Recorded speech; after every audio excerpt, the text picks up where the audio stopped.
Bells of Steel's all-in-one trainers are supposed to be just that.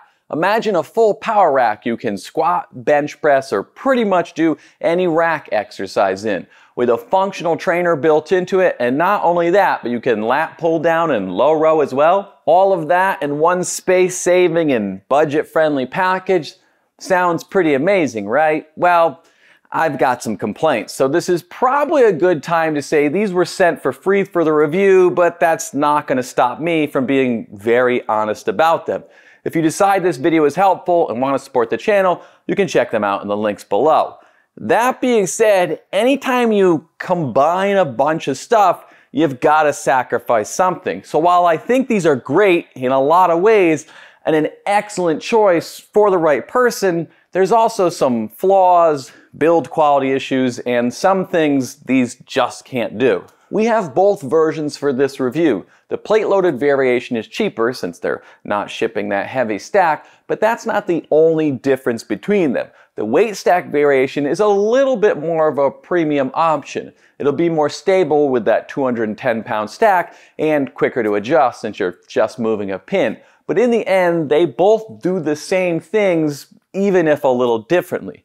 Outside of that stack being the biggest difference, I mentioned the stability, and in classic Gluck scientific fashion, I ignored their advice to bolt this down and used all of my intelligence trying to flip these. With the weight stack, it's not a problem. You can be as dumb as me, or maybe even dumber, and not have to worry about it. The only thing I wouldn't do on this is heavy rack pulls off the ends of spotter arms. I mean, I did, but it's probably not the smartest thing I've ever done. Not because I was worried about damaging it. They're using 12-gauge steel and the rack has a 1,250-pound capacity, but cantilevering hundreds of pounds on an edge is only something an idiot online would do. The plate-loaded version tips very easily, but remember, you're smarter than me, so you just add some weight to the built-in weight horns or onto the trolley and be perfectly fine. Which is why I've been able to use them pretty well as racks, though they're not perfect. I do feel safe using them, though legally I'm gonna say you should bolt these down. Never use equipment in an unsafe manner.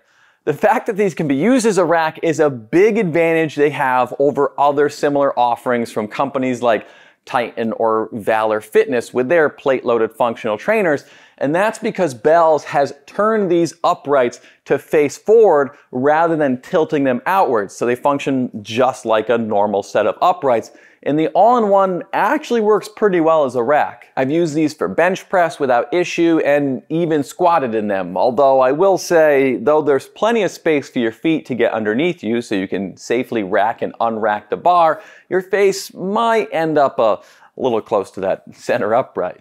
But that's one of the trade-offs of having a compact, do-it-all style of machine. Not everything is gonna work perfectly, but squats weren't really a problem. Where you may have problems is with exercises where you're setting up further back into the rack. But the only one I really had trouble with was incline bench. Angles up to 20 degrees worked well, but with any higher of an incline, I couldn't get my bench back far enough. Outside of that, even things like floor press work with me unracking and racking from the J-cups. Yeah, my head was close to the cross members, but it worked. Is it going to compete with a full dedicated rack? No, but these do have a lot more built-in functionality, and it works better than I expected for those type of exercises, though, to be fair, I kind of thought it would suck in that regard. I should mention that these don't come with any attachments. They only come with the handles, the lat pull down, and the low row bar. Oh, and these super nice spring clips. So if you want to bench or squat or whatever else, you'll have to buy some additional accessories, but more on those in a minute. Another downside of the smaller footprint is since they have to pack a lot into a very small space, it creates a few drawbacks, but I wouldn't call any of them deal breakers. The all-in-one doesn't take up much more room than a 4-post rack, but there's a lot going on here which makes assembly fun with the 643 pulleys, all the cables, and of course Bell's typical instructions. Oh, and we did run into some build quality issues along the way, so color me surprised when these went together and everything worked. So while I didn't particularly enjoy the assembly process, those weren't the drawbacks I meant. And after I got over all that and was able to test these, I actually still think they're worth a look. What I meant was, while these are very versatile, they're also very compact. And with this X-shaped frame, they have to really cram everything together. So for example, when I switch the weight on the selectorized version, this rear cable is in the way and I actually have to move it to the side. But selecting the weight from the front makes sense, right? I mean, that is how Bell's has it in the pictures. That's how we all do it. But the fun part is it actually works better when inserted into the backside, but awkwardly reaching around and trying to figure out which hole it's in isn't fun for anybody. And I think rearranging this center section to have a little more space makes more sense, because with the pin in the front, the band can nick the rear pulley, and most of us are probably installing this up against a wall, so looking behind the stack is a little awkward and illogical. On the plate-loaded version, it's not an issue because the trolley is spun 90 degrees, so you've got plenty of room to maneuver. With everything being so squished together, you've got to sacrifice something. So let's talk about how these work as a cable machine, because I've run this thing through a lot of workouts and a ton of exercises, and we've seen and reviewed a few systems like this, and we'll be reviewing Rogue's rack-mounted version and others, so subscribe for those, but all of them, like this, are gonna have their trade-offs.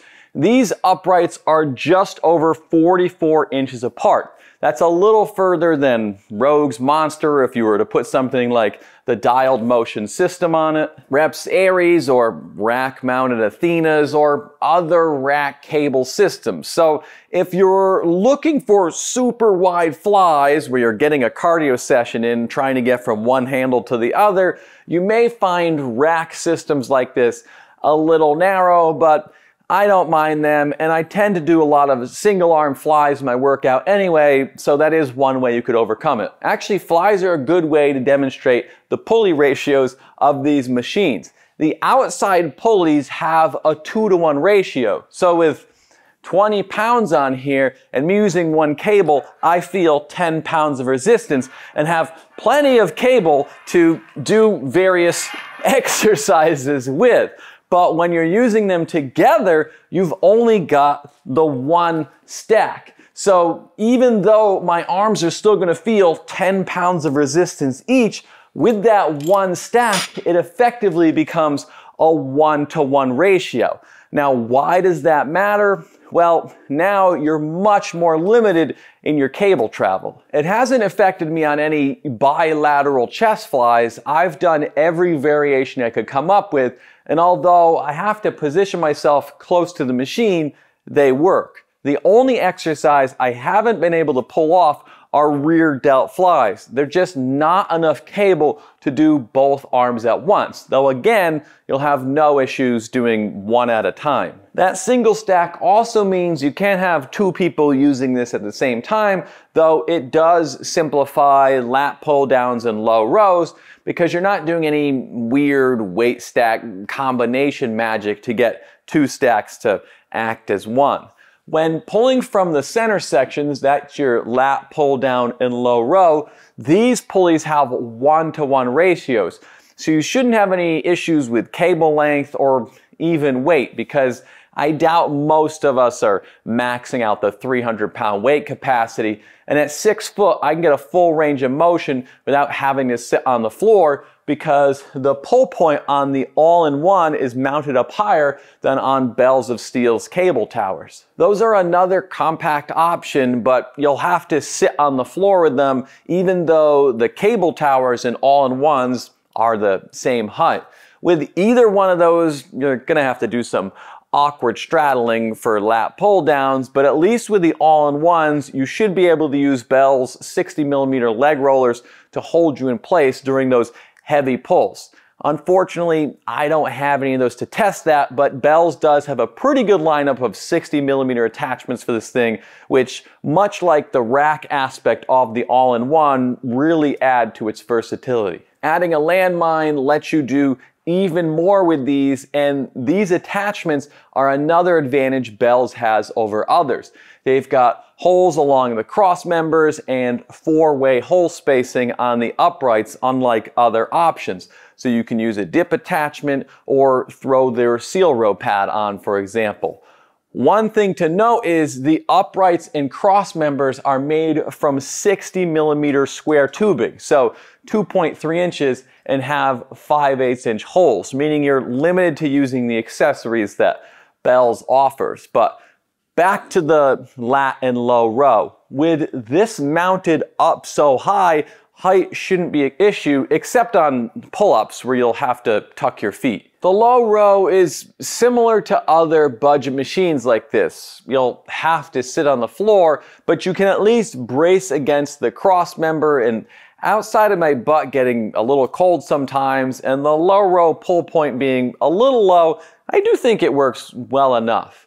After testing quite a few systems like this, where does that leave the Bell's all-in-ones? Well, anything like this that tries to do everything is gonna have a few things it doesn't do well. But I do think overall they're pretty good.